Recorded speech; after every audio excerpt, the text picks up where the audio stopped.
पाले करने के बगैर सिंपल तरीके से वो सबसे ज़्यादा लोगों को पसंद आती है। सुबह से घर से इंसान कोई निकला, कहीं ब्लास्ट हुआ, ये अर्ली 2000 की मैं बात कर रहा हूँ, 90s की बात कर रहा हूँ। अपनी डिग्री कंप्लीट करने के बाद चूज़ करनी होगी कि मैं किस फील्ड में जाऊँगा जहाँ पर मैं सक्सेसफुल हो सकता हूँ। नमस्कार, मैं स्नेहा मनोज आप सभी का स्वागत करती हूँ खास बातचीत के इस खास पेशकश में। आज हमारे साथ मौजूद है देश के जाने माने पत्रकार अशरफ वानी।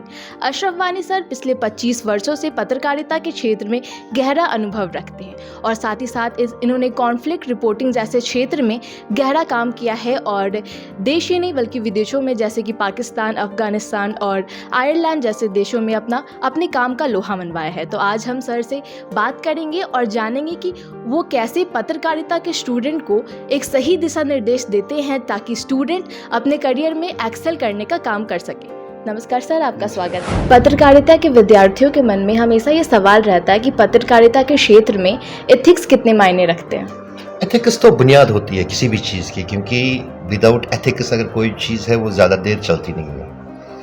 हाँ, भले से ही कुछ देर के लिए, कुछ समय के लिए वो आई बॉल्स कैच करे, लेकिन लॉन्ग रन का या लंबी रेस का घोड़ा वो नहीं हो सकता। एथिक्स हर चीज़ में होती है, डिसिप्लिन के बगैर कोई लाइफ में कोई चीज़ है नहीं।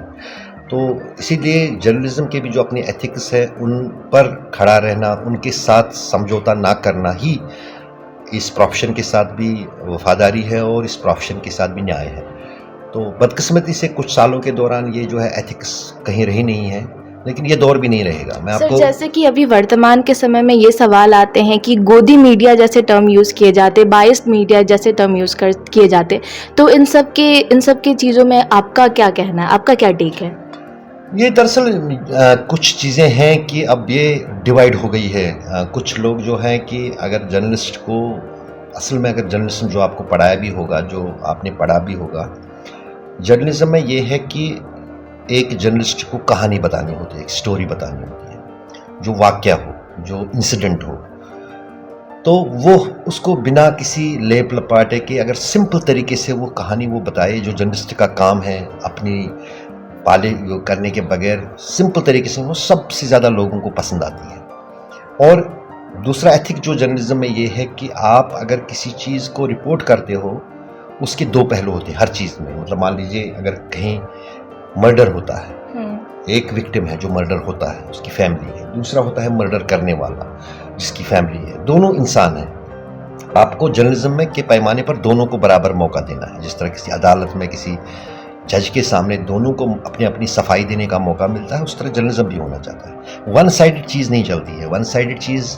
इसलिए नहीं चलती है क्योंकि आप स्टोरी का एक पहलू दिखाओगे, दूसरा पहलू नहीं दिखाओगे, तो वो भी ज़रूरी है। और वो चीज़ उस चीज़ में मिठास नहीं होती है जिस चीज़ में कड़वाहट ना हो। जब कोई चीज़ कड़वाहट ये महसूस करता है, उसको फिर पता चलता है कि मिठास क्या होती है। तो ये एक जर्नलिज्म में एक बेसिक फंडा है कि both sides of the coin should be mentioned in the story. वो दो कहानी के दोनों पहलू हैं, उनको पूरा स्पेस मिलना चाहिए, तो वो एक्चुअल स्टोरी होती है। अब कभी कभी कुछ चीज़ें ऐसी होती हैं जहाँ पर एक पहलू तो दिखाया जाता है, दूसरे पहलू के बारे में पता नहीं चलता है। सर बेसिकली जैसे आप कश्मीर को ज़्यादा कवर करते हैं, तो ऐसे में सर एक हाल ही में मूवी आई है कश्मीर फाइल्स, तो उसमें कितनी सत्यता दिखाई गई है, आपका इस पे क्या टेक है? कश्मीर फाइल जब मेरे को कोई शौक नहीं है, ना मुझे टाइम मिलता है फिल्म्स देखने का, ना मैं देखता हूँ, लेकिन जब कश्मीर फाइल्स पे थोड़ा विवाद शुरू होने लगा कि इसमें जब झूठा दिखाया गया, अच्छा दिखाया गया, सही दिखाया गया, एक तरफ से लोग कह रहे थे सही दिखाया गया और बड़ा उत्साह था लोगों में, दूसरी तरफ कह रहे थे लोग सही नहीं दिखाया गया था। तो मैं एज ए कश्मीरी, पहले एज ए जर्नलिस्ट तो बाद में, पहले एज ए कश्मीरी मैंने देखा, क्योंकि मैं जिया हूँ, रहा हूँ कश्मीर में। जितना कुछ प्रोजेक्ट कश्मीर की सोसाइटी को उस फिल्म में किया गया है, उतनी वायलेंट और उतनी अनडिसिप्लिन्ड कश्मीरी सोसाइटी नहीं है। और दूसरी तरफ जो है उसमें फैक्ट्स जो कहे जाते हैं, उनमें बहुत कुछ फैक्ट्स नहीं है, क्योंकि कई चीज़ें मैंने उसमें देखी, क्योंकि मैं पिछले उस पूरे पीरियड में जो है जम्मू कश्मीर में रिपोर्टिंग करता हूँ। सबसे बड़े मैसेकर्स जो हैं वो मैंने कवर किए हैं। मैंने अपनी किताब एक लिखी है आज़ादी टू यूनियन टेरिटरी, कश्मीर के उन सभी स्टोरीज़ पे। उसमें एक चैप्टर भी है माइग्रेशन ऑफ कश्मीरी पंडित्स, उसका क्या कारण हुआ।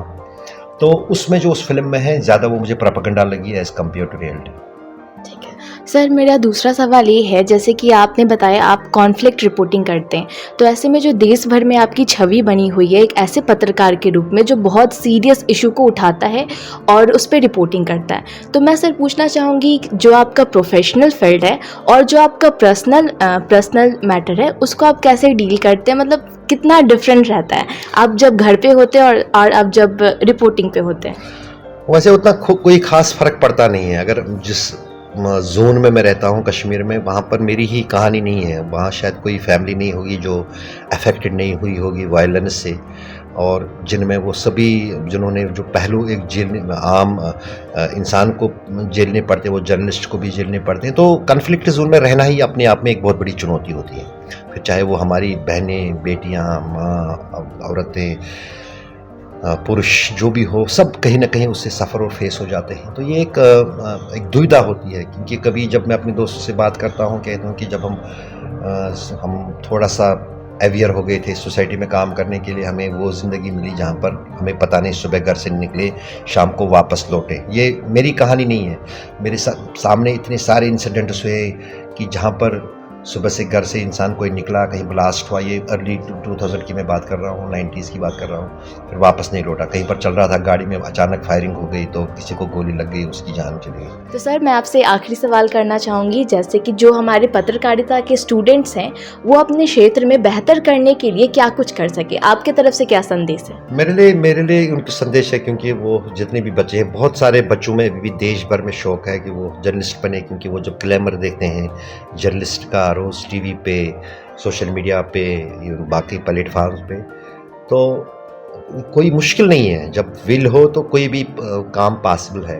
उनके लिए मैं सिर्फ इतना ही कहूँगा कि जर्नलिस्ट में अब एक ही जगह पर नहीं रहा है जर्नलिज्म। अब प्रिंट नहीं है, सिर्फ टेलीविज़न नहीं है, अब सोशल मीडिया है, अब अपने चैनल्स जो हैं वो क्रिएट कर सकते हैं। तो एक ओपन ये फील्ड बन गया है। तो उन्हें एक जर्नलिस्ट के, क्योंकि बहुत सारे फील्ड्स है जर्नलिज्म में, जैसे एडिटिंग है, कैमरा है, राइटिंग है, कॉपी राइटिंग है, एंकरिंग है, रिपोर्टिंग है। रिपोर्टिंग में भी फिर बहुत सारे हैं, क्राइम है, सिनेमा है, हेल्थ है, बिजनेस है। तो अगर जर्नलिज्म के पढ़ाई में कोई छात्र या कोई बच्चा आता है तो उससे सबसे पहले ये सोचना चाहिए कि मेरा फील्ड क्या होगा, क्या मैं किस में एक्सपर्टाइज में होना चाहता हूँ। पहले तो बेसिक पढ़ाई पूरी करें, वो तो हर एक के लिए इंशाल्लाह। उसके बाद फिर एक चीज़ जो है उसको अपनी डिग्री कंप्लीट करने के बाद चूज़ करनी होगी कि मैं किस फील्ड में जाऊँगा जहाँ पर मैं सक्सेसफुल हो सकता हूँ, चाहे उसके पास टैलेंट हो या उसको उसमें मन लगता हो। अगर मन भी लगता हो, टैलेंट होने की ज़रूरत भी नहीं है, तो वो सीख सकता है। तो ये उनके लिए, मेरी उन बच्चों के लिए सलाह है जो जर्नलिज्म पढ़ते हैं, वो चीज़ है। दूसरी तरफ ये होगा कि अगर वो रियली फेमस होना चाहते हैं, और क्योंकि ये एक नोबल प्रोफेशन है, तो जर्नलिज्म एथिक्स के साथ रहें, इस पेशे को आगे बढ़ाएंगे तो उनको सफलता भले ही देर से मिलेगी, लेकिन ज़रूर मिलेगी।